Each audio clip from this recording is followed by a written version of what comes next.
Salve, salve, povo de Deus! Graça e paz do Senhor Jesus. Seja bem-vindo ao Amar Pod, o podcast da Igreja Amar. Mais um dia estamos juntos aqui para meditar em algo da parte de Deus para as nossas vidas, o nosso devocional de hoje. Hoje é o 9º dia, 9 dias estamos aí seguindo nessa série Igreja, o Corpo de Cristo. E hoje nós vamos continuar falando sobre a noiva. Muito interessante, hein? Agora, o primeiro sinal que Jesus fez na terra foi num casamento. Você já parou para pensar nisso? O primeiro milagre que Jesus realizou na terra foi num casamento. O último sinal antes do novo céu e da nova terra também será um casamento. Você acredita nisso?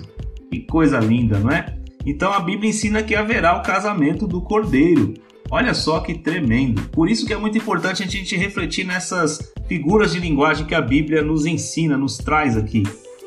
Alegremo-nos, exultemo-nos e demo-lhes a glória, porque são chegadas as bodas do Cordeiro, cuja esposa a si mesmo já se ataviou, pois lhe foi dada vestir-se de linho finíssimo, resplandecente e puro, porque o linho fino são os atos de justiça dos santos. Então me falou o anjo: escreve, bem-aventurado aqueles que são chamados à ceia das bodas do Cordeiro. E acrescentou: são essas as verdadeiras palavras de Deus. Apocalipse 19, 7 até o 9. Que tremendo, né?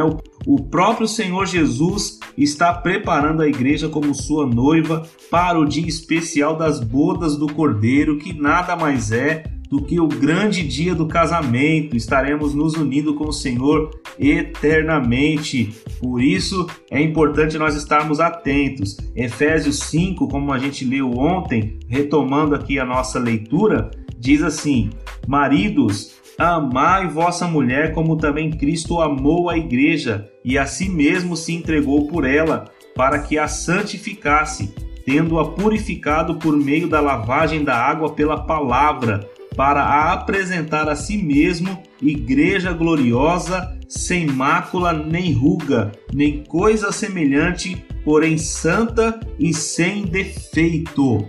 Muito tremendo esse texto aqui também, e ele vai nos trazer algumas reflexões aqui nesse dia, nessa nossa devocional de hoje. Primeira reflexão é que naquele dia Jesus apresentará a igreja a si mesmo como uma noiva muito especial, com as seguintes qualidades. Olha as qualidades que a noiva terá, né? Ela será uma igreja gloriosa, a noiva estará cheia da glória de Deus. E este dia será após o arrebatamento da igreja, o dia que nós estaremos subindo com o Senhor, e somente aqueles que receberam a Cristo como Senhor e Salvador farão parte dessa grande festa. Cristo voltará nas nuvens com poder e grande glória e subirá levando consigo a sua igreja gloriosa. Por quê? Porque essa igreja, ela tem sobre si a glória de Deus, a graça de Deus, a unção de Deus. Ela está adornada, preparada, vestida,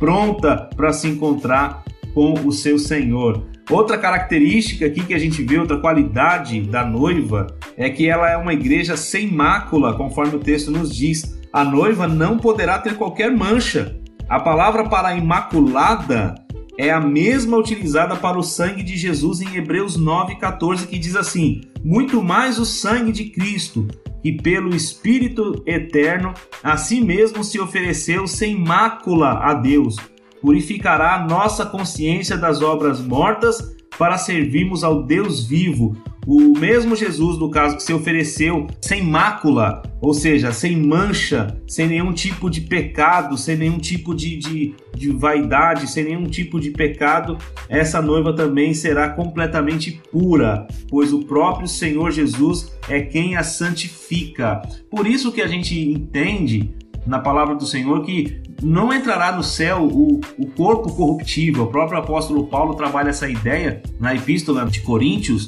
Ele vai falar sobre essa questão de que não vai entrar no céu coisa alguma corruptível, né, que se corrompe, mas no céu nós receberemos um novo corpo, seremos transformados quando do arrebatamento.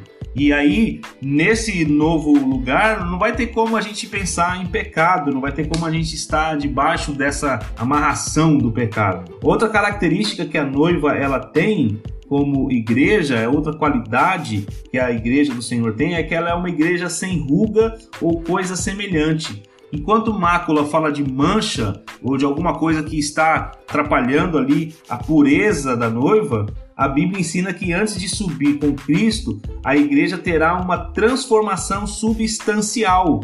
O que é corruptível será revestido de incorruptibilidade, e o que é mortal se revestirá de imortalidade. As rugas são marcas da velhice, e a igreja que subirá com Cristo será totalmente renovada. Quando Paulo fala lá dessa transformação que a gente vai receber, é a ideia de que nós receberemos uma repaginada do Senhor Jesus para poder estar de acordo com aquilo que ele deseja. A igreja não vai ter ruga, não vai ter marcas da velhice, não vai ter nenhum tipo de coisa que possa descaracterizar a igreja como a igreja de Cristo, porque Deus, ele está cuidando da vida da igreja. Outra característica que a igreja tem é a característica da santidade.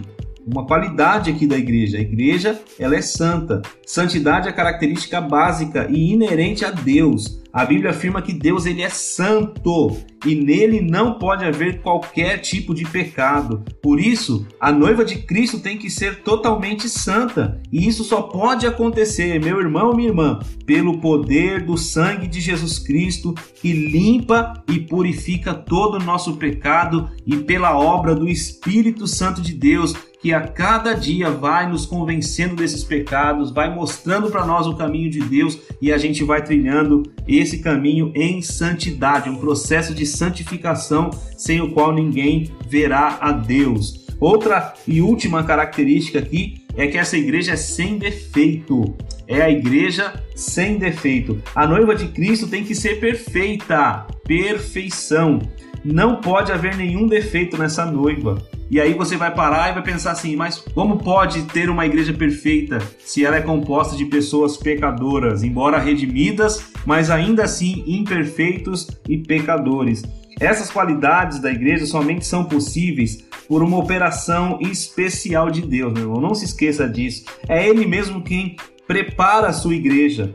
Do nada, Deus criou tudo, portanto, Ele pode pegar alguém que, como eu e você, cheio de falhas, pecados e imperfeições, e fazer de nós alguém totalmente puro e santo para aquele dia especial. Então, a questão não é que a gente tem que agora, como igreja, ser assim, mas nós estamos nos preparando para que quando Jesus vier operar essa obra da perfeição, Ele realize num passe, de milagre em nossas vidas, que é quando nós seremos de fato aperfeiçoados recebendo esse novo corpo. O sacrifício de Cristo, ele é poderoso, meu irmão, poderoso e totalmente suficiente para tornar uma pessoa, mesmo com todos os defeitos decorrentes do pecado, ele pode tornar essa pessoa santa e sem defeito. Em Cristo nós nos tornamos perfeitos. Por causa da obra de Cristo nós estamos sendo aperfeiçoados e estaremos diante dele em perfeição.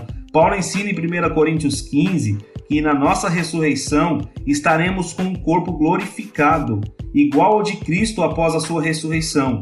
Os que estiverem vivos serão transformados. Portanto, meus irmãos, devemos nos submeter totalmente ao Senhor Jesus Cristo e permitir que Ele trabalhe em nós essa santificação e a nossa preparação para as bodas do Cordeiro. Não pensa que isso vai acontecer sem que haja a tua participação no sentido de entrega, no sentido de se submeter a Deus, no sentido de você se voltar para a vontade de Deus e desejar viver da forma que Deus quer que você viva. Então, que nesse dia você possa refletir sobre isso e desejar ser essa igreja que é uma igreja gloriosa, sem mácula, sem ruga ou coisa semelhante, uma igreja santa, uma igreja sem defeito na presença de Deus, uma igreja que está em preparação, em contínua preparação para o grande dia do casamento. Imagina aqui, meu irmão, se no meio do caminho a noiva ela se perde do foco dela do casamento, se no meio do caminho a noiva fala assim,